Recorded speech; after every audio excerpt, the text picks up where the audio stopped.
Okay, we'll call this meeting to order. We do have a quorum and thank everybody for coming today. Is there anybody on Zoom, Chris? Yeah. Okay, for the purpose of introductions, I'll do the role duties today. We have Thomas DeWitt.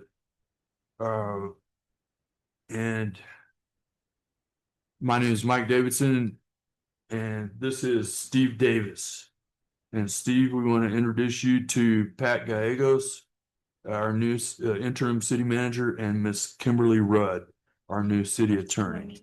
So,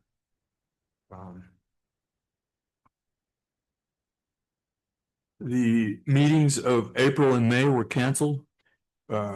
We do not have a copy of the minutes of the March 26th meeting, so there will be no approval of the minutes. The agenda is published in advance.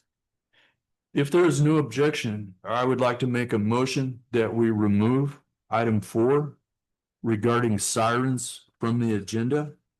Antoinette made an awesome presentation at last city council meeting on June 17th. I can't imagine a question that she did not answer. So if anybody wants in-depth siren info, please watch that meeting on the city's YouTube channel. I think Thomas was requesting information simultaneously as Antoinette was preparing information, and they just kind of drove right past each other. So also under additional discussions, there is a topic named Public Works Meeting. I would ask that this topic be included into item agenda 1 as it is directly related and keeps this topic from being split up. Is that okay with you? That's okay. fine. Absolutely. Does anybody object to these two? Okay. With no objections, could we have a motion to adopt today's modified agenda? Okay. Okay. So that is adopted with modification by unanimous consent. We'll be discussing items specifically on the agenda, and we will conclude with members of Public Works Committee, city staff, and the public having the opportunity to comment for up to 3 minutes. As a point of order, please indicate you wish to talk, and you will be given the floor. And please respect that while somebody has the floor, let them speak without interruption. Item 1, rules and committee rules and structured discussion. A question had arisen as to whether the Public Works Committee was an official standing committee, since there are no published rules by ordinance or resolution. However, looking at Portales Ordinance section 16.5 under appeal, as section is also paragraph 13, appeal, it reads, the Public Works Committee of the city, which is a standing committee, is hereby empowered and charged with the responsibilities, and it goes on and on and on. So it's pretty evident that Public Works has long been recognized as an official standing committee by ordinance. It just has no outline or rules by ordinance or resolution. Further supported by New Mexico Open Meetings Act, New Mexico Inspection of Records Act, Attorney General Open Meetings Compliance. We meet all the criteria, and to be recognized as an official city committee and be required to comply with all laws related to public meetings and public records. That said, with no guidelines in ordinance or resolution for this committee and many other positions in our government from the top down, it would be beneficial to have guidelines, duties, and goals established. And so today we're opening up a dialogue to begin this process and want to open the floor for suggestions, discussions, and debate on how to best move forward. Did you want to take the lead on this one as well, Pat, or do you want us to start? Or it don't really matter. Okay. It's fine. You know, like we said, we didn't have just set of rules in direction of which way the Public Works Committee would go. So that's why we're trying to at least establish rules. We're not trying to change the ordinance or establish an ordinance for the public works. Mhm. We just want to set some criteria for the rules and get direction to the committee itself Okay. of what it's supposed to be like. So, and some of the things that have been brought up is we've had so many kind of work groups that end up kind of being committees, but not really committees. So we want to establish that. And what establishes a committee between a committee and a work group itself. You know, like one of the things that is on the agenda is cemetery. So is the cemetery group a committee or they are actually a work group? So, and that's one of the, some of the things we want to establish and make sure that it's clear as day is what each item is for and how we go about establishing a group or a committee within Okay. the city. Okay. Thomas, do you have any input on this? As far as what Mr. Gallegos was saying, I totally agree. It brings clarity and everybody gets to understand what's going on, you know, up here or just the public, they can see what the duties and responsibilities are. As far as frequency, right now with as many issues as we have in the city, I personally don't think that the frequency of these meetings should change from the twice a month that we were doing. For one, it gives us the ability to respond to something that may get kicked down from city council. If we keep the meetings spread out, then we could be a month or better before we can respond to something that council may want us to take a look at.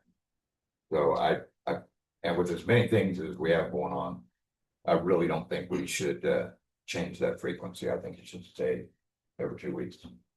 You know, unless we don't have anything for the agenda. If we don't have anything for the agenda, then that speaks for itself. Go ahead. Okay. Steve, did you want to put anything in on this? Good. Looks pretty straightforward to me. It falls under the heading of public works, since we have the public works department in the city. Absolutely. Then it would be things that we might be possibly asked to review before it goes to the case. Okay. Kind of repeat of yesterday, but this is a different committee. I think we should have at least one city council member in order to provide that pipeline to city council, but at the same time, not be overloaded with council members because they already have so many other duties. I think the committee should elect their own chair and vice chair. I think in the event of a resignation or unforeseen vacancy, the appropriate measure would be that the vice chair would naturally step into the role of chair to ensure continuity and stability. And then the mayor could appoint another member of the committee and the committee would elect a new vice chair. But that natural process of succession, I do think that we should follow. I think it's up to the chair of the committees to call meeting schedule with the city manager also having the authority. And back to terms, I think that they should start on January 1 with the in conjunction with the election cycles. Whereas the mayor would recommend who they'd like to appoint, the council would confirm those appointments by a majority vote. They're already doing that. I don't think we need to impose term limits. If the mayor and council agree that somebody should continue serving, I think they should be eligible for reappointment without restriction, not some kind of mandated roll off of the committee. I do have two asks of the city, is that when the agenda packet is sent out, that it contain the minutes from the previous meeting, so that I know council meetings are created with AI or some type of software. It is not 100% accurate. So that would give us the opportunity to read these minutes on our, go ahead. The AI minutes are sent and edited by the city clerk, and then Ashley gets them and she edits them to match the video. Okay. Okay. We have to have a draft of them within 10 days. At least a draft. They don't have to be approved, but at least a draft within 10 days. So, that's gonna really, I know you want to do it 2 weeks, every 2 weeks or something, or twice a month. That will really put a strain on trying to get you everything you need. If we have meetings as frequent as you want. Once a month, we're still kind of strained because unfortunately, it's not the only committee. And they have to do all these other drafts for all these other committees as well. So, just think about that whenever we're doing stuff, especially trying to get everything out timely, in a timely manner and on time. So you have the opportunity to review everything. So, as far as frequency, I would like to keep it at once a month. I understand the need that we may have to have one if things arise. And that could always be an option, but just think about that, we do have to have, especially doing the minutes, because they have to actually go through and listen to the meetings itself, and then it takes time to actually do that, Okay. so. But, okay, real quick on that. Go ahead. So if we'd done that and we felt that there was a need to have something brought up in between, what would our procedure be to call a meeting? I would suggest that the chair and the city manager get together, discuss it, and then decide on the need of the meeting, and then if we should actually put one out, because we're, at that point, once we know there's an issue, we still have a timeline that we're gonna have to abide by, so that's probably gonna have to happen pretty quickly, and then the decision to have that meeting pretty quickly, so. Let me ask you, Thomas, this committee is doing the same thing that literally 3 committees are doing in Clovis. So and Moyer had suggested that he had no problem with extending, that he said that he would rather extend a single meeting than have 2 meetings in a given month. That would be better on city and city staff. Is that something you agree with? I would probably agree with that, just Okay. the simple fact that, like we had a meeting yesterday. Then, of course, we have council meetings, and then we have these public safety meetings, and we have rec board meetings now. So, we are putting a lot of pressure on the staff to try to get more out if we have more meetings. Okay. So a longer meeting probably would work, but I'm not gonna say it's always gonna work if something like major needs to be addressed Right. pretty quickly. Right. Would you be good with potential of an extended meeting rather than the frequency of a meeting if we could call an emergency meeting if it was warranted? And I think definitely the emergency meeting would definitely hinge on. If the council needs us to It address. would be an based issue. on council. If the council Yeah. needs us to address an issue in a timely manner, we can't be waiting till, and then maybe we don't have a quorum. And then it get bumped again. If the council needs us to address something, I think that would probably be the trigger, the switch right there. Does that sound like a good solution? I Is believe so. potential of an extended meeting, instead of meeting 2 hours on 2 days, have it the potential of 2 hours on one day, and rarely has that happened. It happened one time. Yeah, because, beyond just the meeting time, we gotta think about, I have IT here probably an hour before, making sure everything's good. Right. I have the ladies at City Hall trying to get all these agendas put in place before this, so there's a lot of behind the scenes before we actually have a meeting, so, that'll cut down on some of that as well. Well, let's leave it at that one. But back to the deal on the minutes Okay. is, and the reason I asked that is so that we can look over, like today, we don't even have any minutes. Yep. In the past, we've had minutes laid down right before the meeting. So we literally are approving things that we haven't even read So- in that sense. So on today's meeting, I will take the blame for that one for not No, no. having the minutes here, but. To me, I thought we canceled last meeting minutes, so I didn't realize we had March meeting minutes that we still hadn't done. Yeah. So that's gonna be my fault, so for now on, we will address that so we can get them out to you sooner so you can read over them. Are those meetings drafted and posted? That's the OMA violation.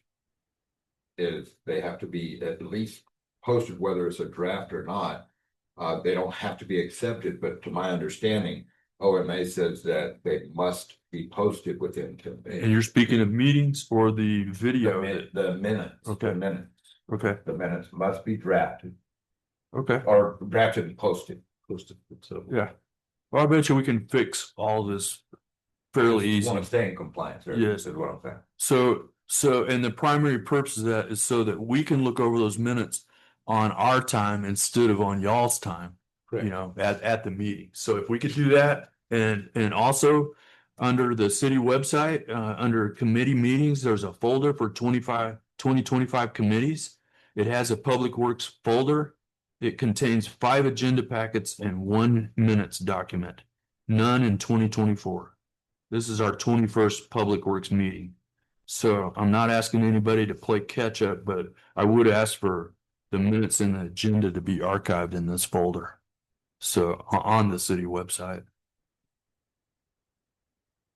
Is there anything else that on rules that anyone wants to comment on? Good. We'll move on to the next item 2 regarding the cemetery, and this is meant to serve as an introduction of information to this committee. Answering part of your other question, Pat, that cemetery was and you may not have been asking a question, it may have been an example, but that cemetery is just a task force. And so currently the cemetery issues, I believe, fall under Public Works overall and then on to council. But we've got a task force that is investigating the challenges and problems that our cemetery is facing. And it has been an eye-opening experience. So I want to bring the rest of the committee up to speed on a few topics currently under discussion, because there's no doubt that some of these issues will soon be brought to Public Works and hopefully on to the council for further action. We discovered that the cemetery currently has 43 rules for the general cemetery, 5 additional rules for Babyland. In essence, there are 48 rules, most of which are rarely read. They're kind of hard to find. Most people, I don't think, read them. We've also found that these could be condensed into a total of about 15 rules without omitting any key topics. And that way more people might actually read and follow those rules. In the agenda packet today, I gave a sample by providing both the original rules and a copy of the condensed rules for your review to kind of show you the direction we're going. Obviously, these are still being refined. I at the last little task force meeting, realized a couple of things that we'd left out, and they definitely have not yet received Mrs. Rudd's blessing. So there's simply an example of some of the work currently underway. Additionally, the city currently charges a very small fee to open and close a grave. It is a minuscule amount, and our local government is losing money hand over fist as a result of that. The current price of a cemetery plot is also not in alignment with what other cities of our size are charging for cemetery plots. Very underpriced. And the city charges no fee to allow ashes to be interred in the cemetery at all. And yet they do have some labor involved in that with records compliance, and typically the labor is completed by wheelers, but still there's no compensation provided to the city for that. This is not about taking advantage of families during their most difficult times. It's certainly not about the city making a profit. It's about trying to stop or at least slow down some serious budgetary bleeding. cemetery revenue goes directly into the general fund, I believe. We are nearing the point where the expansion and the development of the cemetery is going to be required. And currently, it's my understanding that there literally are no funds set aside for this. I think we must become more realistic about how these needs will be met, and we're already behind the curve on this issue. And we need to act before it becomes another emergency that we have to deal with. So this is only meant as a heads up. We could answer any questions about the cemetery committee, but it's another one of those situations we kind of talked about yesterday with water rates just kind of sitting there for several years when the city could use the revenue. This is no different. This is something that we could implement without being too terribly painful and start generating maybe a separate fund for cemeteries so that in 10 or 20 years from now, we can actually deal with the expenses. I literally watched two guys at the cemetery one day opening a grave for a funeral service that was going to be held the next day. I was there at the morning and I went in the evening and they were still with that gigantic backhoe equipment they had. They were still fighting that situation because of how hard and rocky the ground was at that point. Yeah, the city charges $75 for that. And there is no telling how many hundreds of dollars it costs the city to do that. So at least make it to where we, trying to make it to where we don't lose as much money in the city. So if there is any discussion, welcome to it. But otherwise, it was just to kind of let people know that it is being looked into. Or heard a lot of people talk about cemetery spaces and not being able to buy more than a couple at a time. And so anyway, we're trying to get down to the brass tacks of it. Yeah. So if there are no more, Quick question. yes, sir. What is the cost of a average plot or $250. $250? Yes. What does it cost to open the grave? Or do we? I've heard two things, and one was from somebody that does, and one was from somebody, a previous city manager, that says that it could take up to $700 or $800 to open a grave. Okay. What are we charging? 75. 75. And then 700 to 800. Yeah. Any way you look at it, we're very far off target.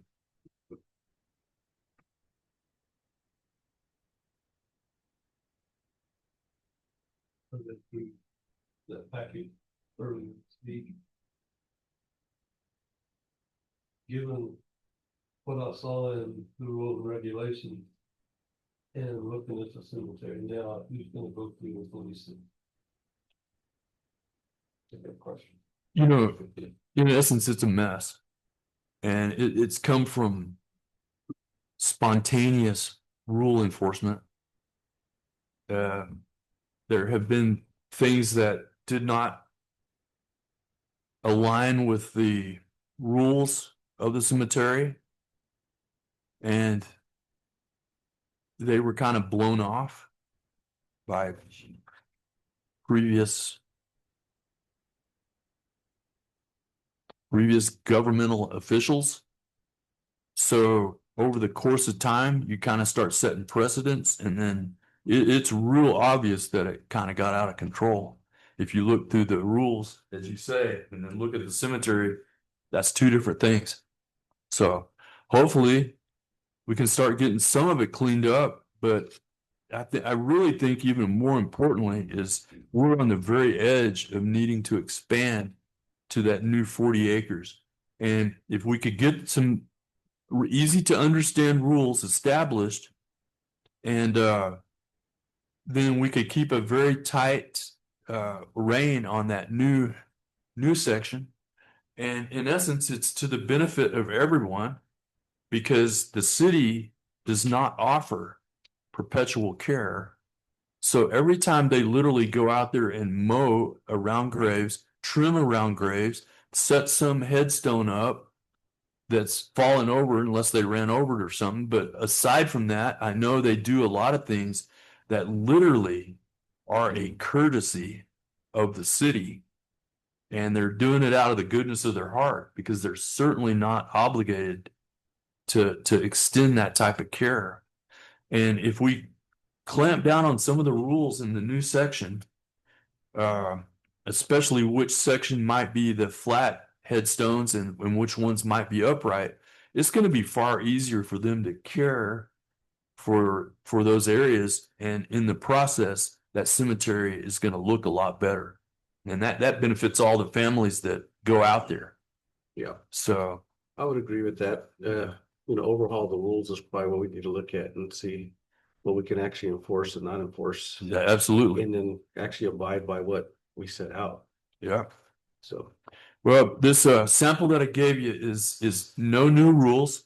It's taking what is in our ordinances and condensing where it is just repeated and repeated the same thing over and over and over again. So definitely let us get a couple more things squared away in those that got left out, and then hopefully Miss Ruddle and you will look over those okay. and bring those in, and we could get those at least ready and start trying to tackle it. There are several areas out there that are a mess, and every single day the guys in that cemetery are under challenges every single day.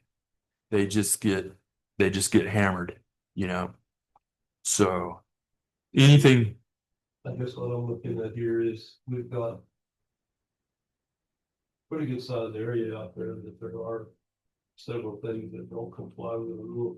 Are we going to notify the person that own the plots and give them a copy of the rules to show them where they're not under compliance and let them have the opportunity to go take back what they placed? Or are we just gonna go through and take it out there, whatever? I can tell you without hesitation, That's gonna be that a is problem. outside my scope. I think That's a valid question. It's- Start yeah. pushing the rules and. It's 100% valid, and I think we're going to have to refer to Miss Rudd to say what can and can't be done legally. And the best thing we can do is do the best we can. I think some people, and this is just opinion, I think some people need to be told, because it definitely, all it takes is a cruise through that cemetery to see that some things have just gotten out of hand. Yeah. It's not what it should be. Yeah. And this thing, maybe they should have the opportunity to take back what they. Right, Absolutely. I think we should also start with a campaign, an education campaign to let people know this is what the rules are, and we're going to try to move forward with getting things cleaned up, bringing things together, and then at a certain point, then it has to be okay, time's up. I mean, but we need to start with some kind of education campaign to let people know that things are getting out of control. And you're right, there's a lot of personal items out there that somebody wouldn't want because they think that they're doing it right. They wouldn't want a groundskeeper to come and collect their personal items. It'll give them that opportunity to collect the personal items through the education program before it's time to go in and clean up. Yeah. Absolutely. Right. Because the way I read the rules, most of the time the declarations are valid 5 days. Are they? Yeah. We placed them in the. Yeah. Is there and I've never had to deal with it too much. Is there a packet that goes out at the time either the sale of the plot or when someone passes and the families collect? They're supposed to be, Okay. and I think only the city would know whether that packet is going out or not. But they're apparently the way it's called right now is that it's a deed, is the way it's termed, and the packet should go out with the purchase of that plot. But as it's coming up, it's being pointed out that technically speaking, that's probably not a deed. So we're gonna have to do some more looking and then get with the legal sector to determine the correct terminology. And I think one of the biggest problems I've witnessed at the cemetery, and it's in a sense it's no one's fault, is there is a big section of that cemetery that there literally are no family members left. So if something happens on the plot, there is nobody that really even knows about that. And the cemetery staff and the city, in essence, gets put in a state of limbo because you have a family's plot, nobody to take care of it, and that causes a problem. Secondarily, a lot of those family plots, some of the stuff like put on the ground and everything else is done by family that lives out of town that didn't pull into town and swing by City Hall and get a copy of the rules. You know, they went out there, they did what they thought was an honor, or they did what might be allowed in their town, but they have no idea what's allowed in Portales. So that's a couple of obstacles. Whereas I think that the city is going to have to latch on to a certain degree of power to make those determinations and to, you know, somebody's got to deal with that property. And I can't think of anybody better to deal with it than the city, since they're managing that property. So anyway, there's a lot to be worked on in that regard, and this was only meant to throw out a preface for everybody to start looking at, because we would like to see the rate deals and some of the rule deals come before city council fairly quickly, which means it probably go through public works fairly quickly. So that gives everybody kind of an indicator of what's headed down the way. So any more cemetery talk? Item 3 is the bag process program. Thomas DeWitt, I do believe, for clarity, that's that green bag program. Correct. Thomas, you got the floor. What is the process? How is this working? So I'll refer that one to Jill back there. She knows the process better than I do. Okay. So we have given out 25 bags so far. Thank you. Yes. And what we do is you come into City Hall, you fill out a form, and it has your name and your address on there and your phone number. You get the bag for 2 weeks. And if you are done with the bag before the 2 weeks, then you just let us know and we will come and pick it up before the 2 weeks. But that basically gives us kind of a schedule. So, you know, we're not running all over town kind of thing. And it helps us for fuel and that type of thing for finances and whatnot. But it also helps people to be able to just clean up. A lot of people don't have the vehicle to be able to take their stuff to the convenience center, but they still want to clean up their property. And that's the purpose of the bag, is to be able to put what you need to in the bag. And the city will come around with the plow truck and we'll pick it up and we'll take it to where it needs to go. We would prefer it to not go beyond the 2 weeks. So basically come in and pick it up whenever you know that you can get the task done within the 2 weeks. And if not, then return the bag. And then whenever you know that you can actually do it within the 2 weeks or whatnot, then you can check it back out. And we do reuse the bags as much as we possibly can. And there are items that cannot go into the bags. Okay, when I first looked at this, it wasn't my idea, it was Waste Management's idea. Correct. And they ironed out all the wrinkles. So coming to my house, I had 4 guys in 2 pickup trucks pulling a trailer to go through the bag so that they could have another guy with a front end loader come pick up the bag. I think we're trying to reinvent the wheel and just maybe leave it the way the multi-billion-dollar company set it up. Whenever I had the first bag, not the one that I got from the city. Guy came through the alley, set out his outriggers, in 4 minutes, he was gone. One guy, one bag, that was full. Trust me, it was full. In the interest of fuel, like you mentioned, I think we're cutting off our nose to spite our face when we send 4 guys and 2 pickup trucks with a front end loader on standby. I'm sorry, Greg. My assumption in that situation is gonna be that possibly our plow truck was not available at that time. And so we were still trying to comply with what we said that we would go ahead and do. And so, and we didn't want to let anybody down. Okay, So we're And- trying to make sure that we do fulfill what we say we're gonna do. I- And so I think that was more than likely the process of what happened. I understand that, the claw truck was on the road that day, by chance I happened to see it. Okay. When they did, and I postponed mine for better than a month. Oh, I don't, even Waste Management doesn't put a time frame on us. okay. You know, if the paperwork like you described is great, and then maybe have not the claw truck running around to see if it's full yet. Let the resident know it's ready to be picked up. Let the resident tell the city it's ready to be picked up. See, we do the time frame of the 2 weeks. That way we are making sure that the limited amount of bags that we have are being utilized to the best of our ability. And so that way, like I said, we do have a good schedule to go by. And yes, there are some things that we can adjust on. But it will depend on laborers and just our crews at the time and what we're able to do.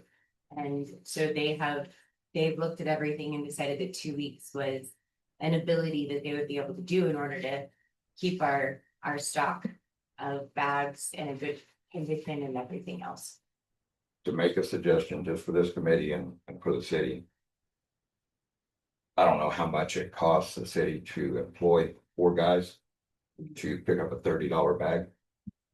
But I think that we're defeating the purpose there. Again, another question. I was always told that the city could not give away anything for free. But we're giving away a bag and a service for free. Whenever I first, and I'm not trying to pat myself on the back or nothing like that, but whenever I first brought this idea forward. My bag cost me $30 when I bought the first bag from Ace. When I brought this idea forward, my idea was to charge $60, $30 to replenish the bag, and $30 for fuel to come pick it up. You know, and it's supported by ordinance that we can put stuff on the outside of our fence, and that the city will charge a fee to pick it up. But we're bypassing that, and we're also allowing contractors to benefit from this as a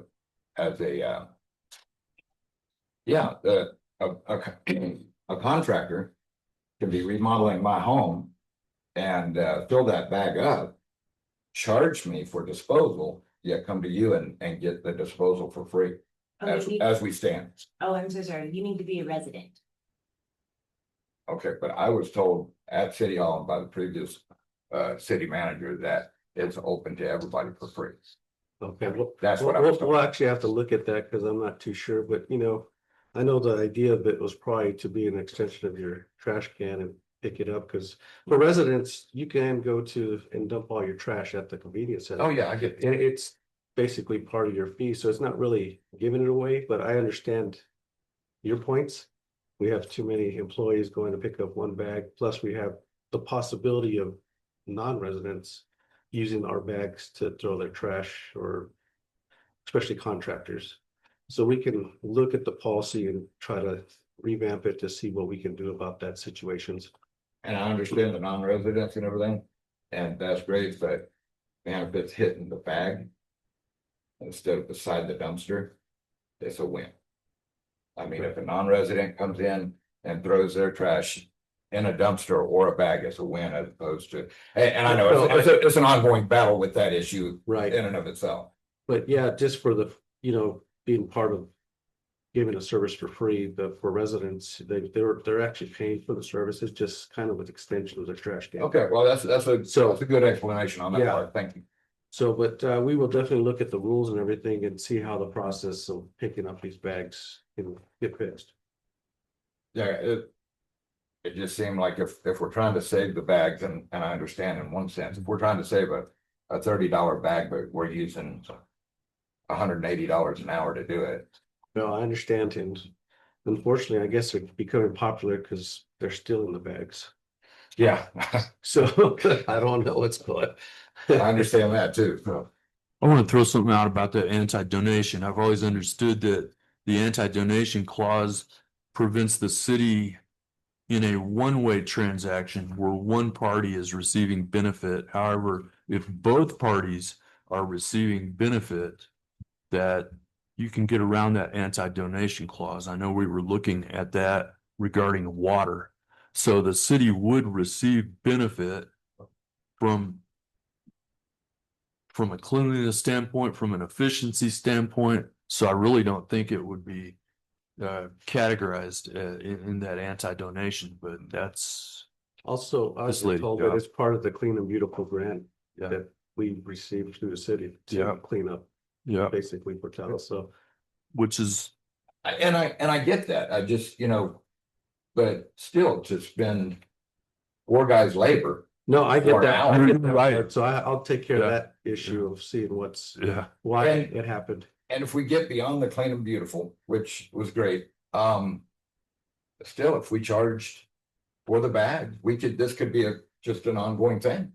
Yeah, If and we got beyond the clean and beautiful grant, I don't know how long that's gonna last, but if we, if $60, that's a 3,000-pound bag. Yeah, and I don't 3,500-pound bag. understand how much It would be your a- work can pay, or if we can actually charge under that grant or something like that. It's all something we'll have to look into and be able to address. Okay, Actually, charging paid for by a grant. oh, okay, I get that part of it, but I'm talking about moving forward, once these 20 or 30 bags are gone. Once they're gone, if the city would implement a process similar to Waste Management's idea, to where you come in, you purchase the bag, you take it home, you fill it up, you call the city, hey, I'm done, they swing by and they pick it up for a small fee, the fee enough to pay for replacement of the bag and to pick it up. I mean, it's Yeah, we can definitely look into that that. that would be good business, I would think. We can look into a program like that after this one goes through. Okay. All right. Any other trash talk? Okay, next item 4 was tabled, sirens north of town. The item 5, reuse water and breakdown of where money goes. Thomas? It was something Miss Baca asked. In the June 3rd council meeting. She was, a lot of times, some things somebody asks at the podium and it might get answered, but it doesn't get answered to all the people. I mean, it might get answered in private. She was wanting to know about her concerns was the way the parks look. And the ball fields and where this money is going. So I thought if we could address that, maybe we could answer her question. And anybody that was sitting out there that thought that it was a valid question, which I did, I thought it was a real valid question. Where are we at with being able to get water to the parks?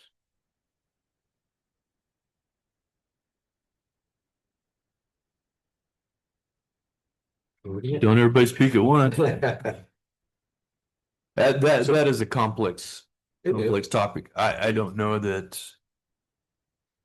Unfortunately, that I haven't really had time to dig into this issue for you guys, but definitely. It's one of our concerns and one of our goals is to start using this water.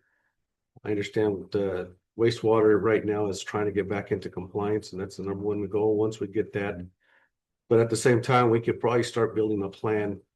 So when that water's available, we can start using it. So, Right. you know, that's definitely on our list of stuff to do, but unfortunately, I haven't got a breakdown for you of funds of why.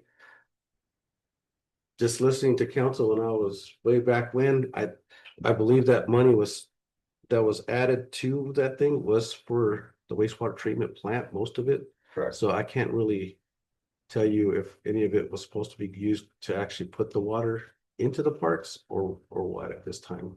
I'd have to dig into it some more for that. To Joe, if we needed infrastructure money, are we working on any grants or anything that could help with the infrastructure of getting that water to the parks? Or is it, and I threw you under the bus. I don't know if that's yours or not, but I'm just asking because I do know you deal with grants and everything. Are we Yeah. working on anything to that end? I would be working with our water grant writer with that one.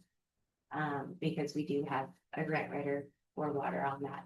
But I would be working with her on that if we did have an infrastructure that would go over into the water. As of right now, the combined grants that we have are a little bit different, but it isn't for tying in. Not at this time. Okay, but is that on our radar though? I guess is a It is question. on our radar. I mean, we are we're looking. working on that. Yes, sir. We Okay, are thank looking.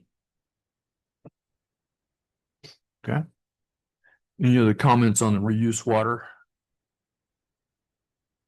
And where the money goes? Well, the money, to my understanding, is going to the loan from the state, correct? Mhm. Is that correct, Mike? Yeah, I believe so. Yes. Yeah, well, and she asked the question, so I just thought we'd, get her Right. answer. Yeah, There is a YouTube that explains the whole water bill and how it breaks it down. Right on, that's good to know, thank you. It was published 3 years ago and it's been broadcasted several times when the question comes in. Okay, and like I said, it was important to her to ask it or to mention it at council. So maybe I could find that and share it with her, or share it online to help with the process. Last I looked, we pay 1.3 million, something like that per year for the wastewater plant, and I think we're on our 7th year, somewhere around there. So that's where a lot of that money goes. Okay, so Did we miss one? Yes.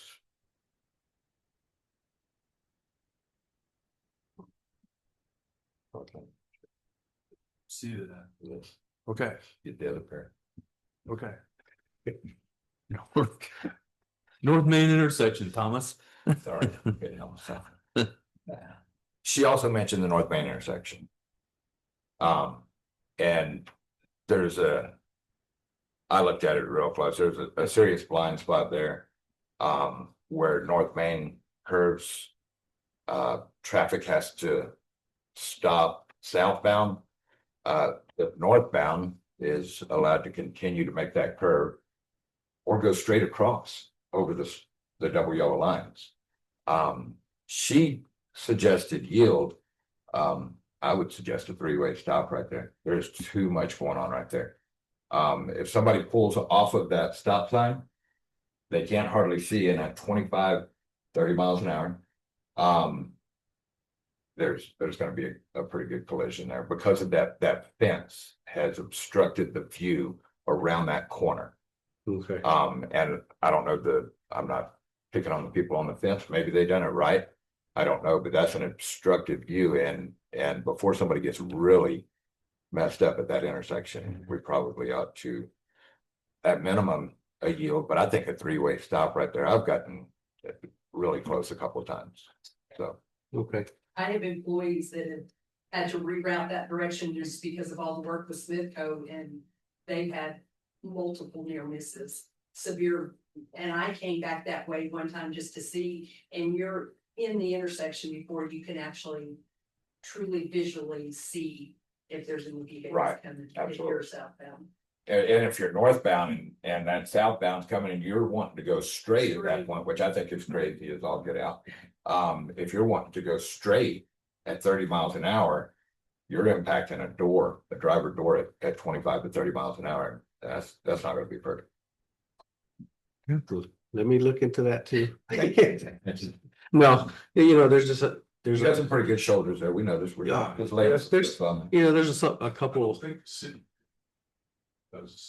That's what I'm thinking is I think it's a state road, so we'll have to get with the state Okay. to remedy the situation, but Right. as far as the fence goes, that would probably be ours.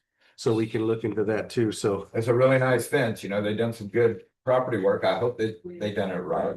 Right, But it so, does blind that corner. It blinds that corner. It's a 6 foot brown or black metal fence. I mean, it's solid. You cannot see through it. yeah, so that's, we have several issues you just talked about for that one intersection, so we'll have to look at it and see, and we can get with the state to make sure if it's theirs, what we can do to remedy it and figure it out.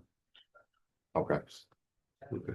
So Mr. Merrick brings up a point that reminded me that I would just like to make say something to the public is that's, I've seen some topics come up where the city seemed to be dragging their feet on getting particular streets fixed or this or that without realizing that those are actually under the direction of the state and that we're waiting on red tape for the state to get back. So I think folks need to be aware that just because a street is in the city limits of Portales doesn't mean that the decider or the boss of that street is the city people. Yeah. Sometimes it's the state, and we know. Sometimes it's state, and sometimes you gotta, if it's a railroad right next to it, you got other stuff. Oh, you yeah. gotta Go through, so. yes. So it's several things that they have to go through, so if they Yeah. just be patient. Yeah, that in the patience is- process, yeah. It was what I was gonna suggest is that everybody be patient and consider there might be other factors at play. So we also allow for the public to speak for up to 3 minutes. Is there anybody that would like to speak for 3 minutes? Ian, if you'll step up to that microphone and.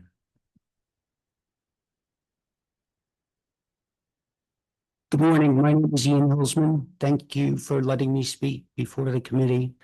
I just had a couple of questions. Recently there was a tree planting activity. And I was just wondering how that went, how many trees were planted? And is there some sort of plan to make sure they stay watered so they have a chance to grow?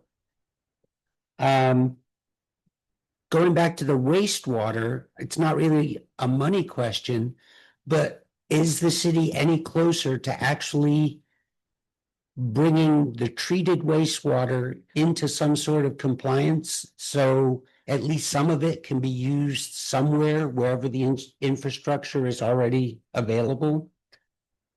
And the last question is the city still in talks with EPCOR, or is that kind of over? Have they made a decision which way they're gonna go? That's all. Thank you. Thank you, Ian.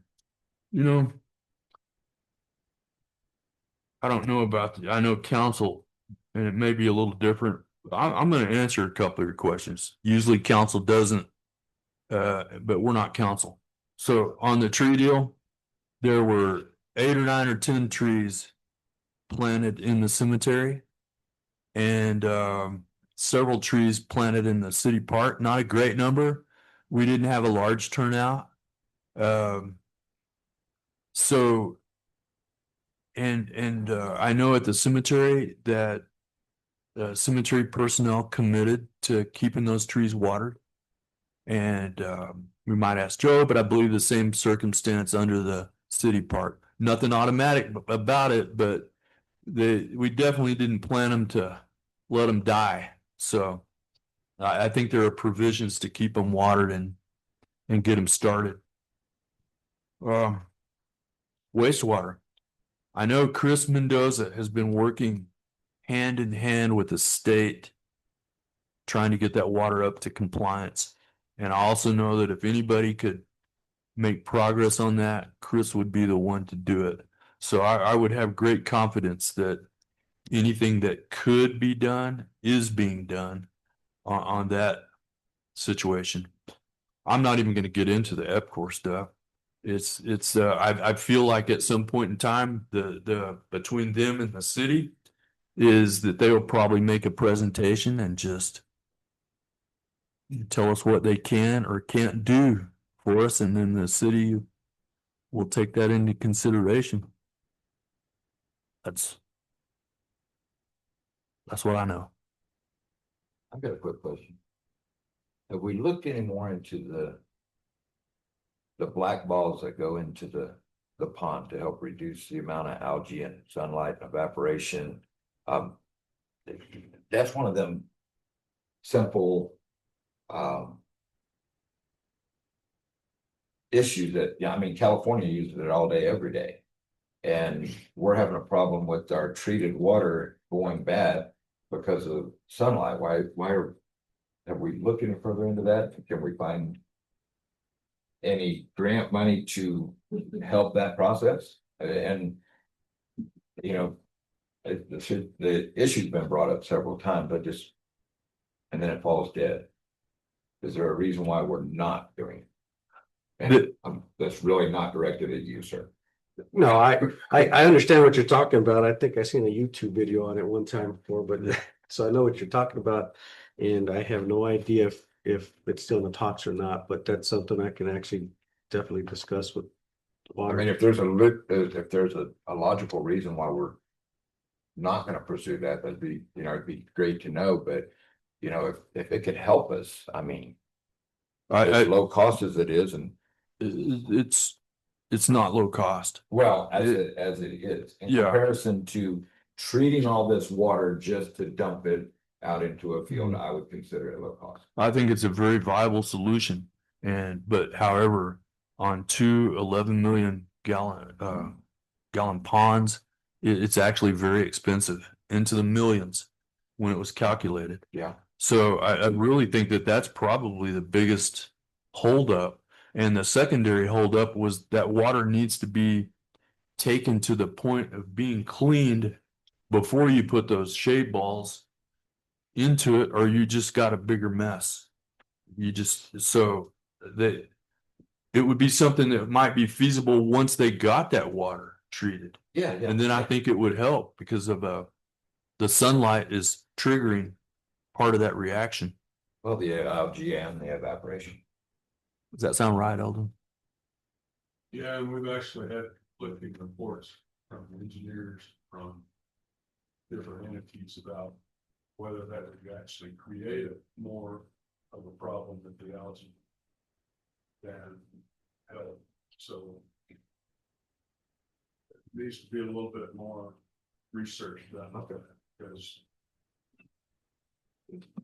common sense would tell you that it would help with the algae buildup, just keep the water dark. They've done it on stock tanks and it helps on that. Yeah. But we also had the engineering firm guy that said it's actually on the earth sheet. Okay. So I don't know. Okay, so What was the official plan would be, up here before we use the water, we don't have to worry about it going back. I agree with him. exactly. And maybe one of these days be able to build a storage tank for that particular water. Well, soon the evaporation is probably gonna hurt us more at this point because we're trying to get rid of water. Not save it, but. Yeah. That Steve's makes sense. point, if Yeah. we can ever get our parks tied in, get the water cleaned up to the point that we can use that. I don't think I think it's gonna become a non-issue. Excellent, excellent. Is there anybody from the staff that has any comments today that you would like to throw in? I would just to update water level tank. Yesterday we're at 20.2. Today we're at 21 feet. So we are starting to trend back into the right direction. So that's good. I think it was just that week of just extreme heat that we had and no rain. So I think it's raining out there right now. It So was a little bit. and so I'm hoping that'll help us even more get that water tank level back up. Excellent. So Excellent. Anyone else? So you scheduled a public works meeting for. So That's water. I'm sorry, water advisory. So did you want to put the next one the day after that? Yes. Everybody has to agree. I don't set it. You tell me. This is July. This is, yeah, we're gonna play it. Yeah, July 29th. So the 29th, Yeah. 9 o'clock? that's Okay. fine.